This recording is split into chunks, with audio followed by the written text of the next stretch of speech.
Oh, Lincoln. He's loving the camera today.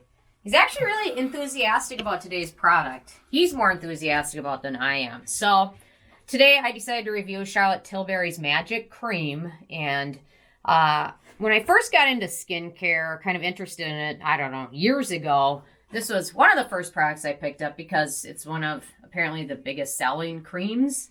I don't know. The jargon is I think a jar of it sells every 2 minutes or maybe every 28 seconds. A lot of it. Anyway, so today I thought I'd share my thoughts and kind of just keep going. I'm not wearing any makeup because I'm not going anywhere. Probably not for a long time. So I don't know. When you have nothing to do or anywhere to go, I guess kind of loses its excitement. So what about you guys? Although, you know what? There's something to be said about still getting ready because you feel like you have something going on, even though the entire world's kind of shut down and kind of in the process of it. So anyway, so finally sharing my thoughts. So I did my Sarah score scale on it. So first criteria, packaging, jar package, not very excited about it. Obviously, they've got three sizes, a mini size, the 1 ounce size, and then a 1.7 ounce size. This is the mini size, which is 0.52 ounces, but I got it in a Sephora favorite set. This one was probably last winter or so.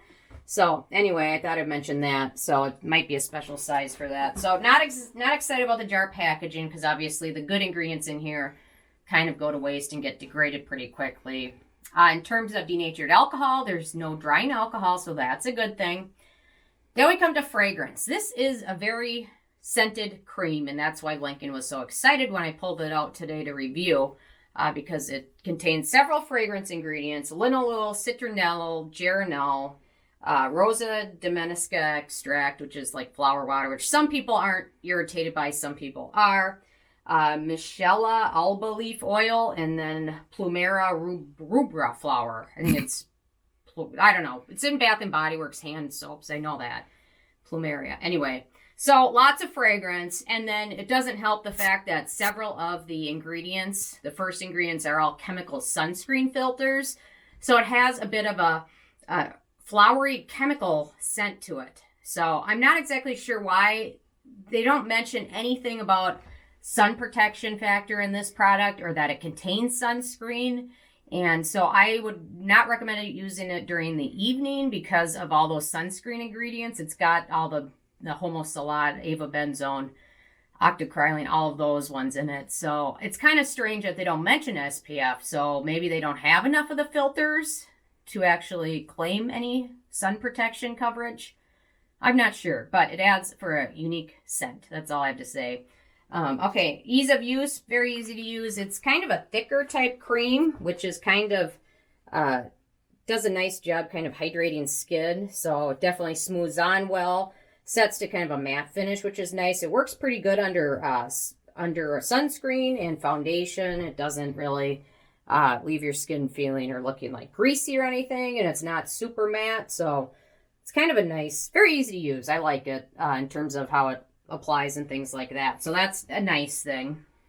In terms of beneficial ingredients, so let me go back to ease of use. Definitely don't use it during the evening just because chemical sunscreens just aren't the best for your skin when you're trying to sleep.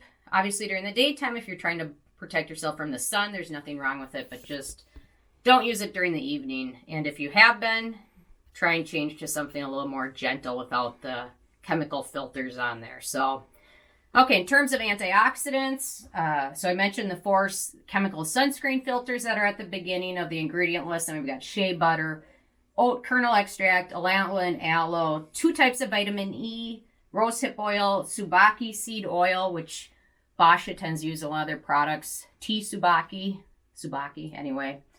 Sunflower seed oil, there's 2 peptides in there, and then 2 types of vitamin C.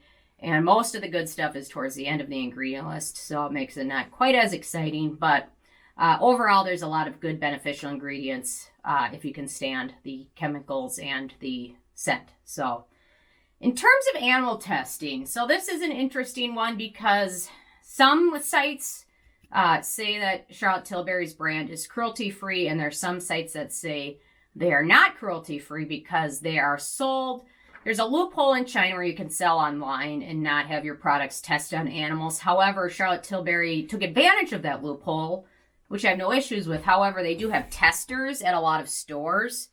And because there are testers, if somebody has an issue with something, those testers could be potentially tested on animals if you go through what China's laws say about it. So it's a little bit interesting. I'll link to it. There's an article write-up about it. So technically, I guess they're not cruelty-free because of that. So that's kind of interesting. Okay. Performance feels nicely hydrating. No real issues with that. I mean, it feels nice and soft on the skin. Hydrates your skin. No issues with that.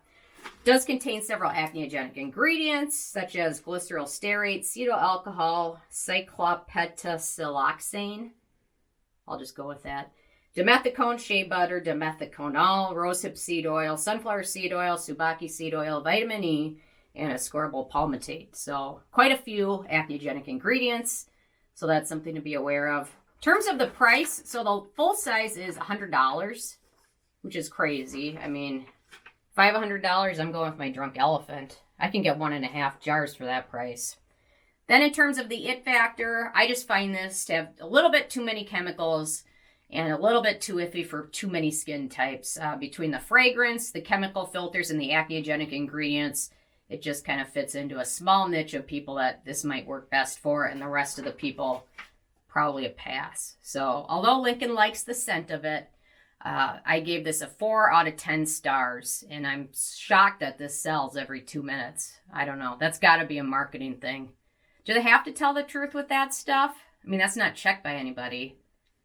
Anyway, so a lot of marketing stuff you can get away with saying this is the best cream that's ever been invented. You can say that. Nobody cares.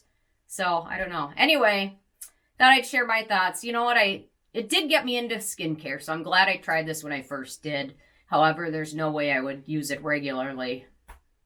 So, anyway, hopefully I got your mind off of some things for a little bit. So, leave a comment if you have any thoughts. And I will be back tomorrow to continue to entertain you guys. So, thank you so much.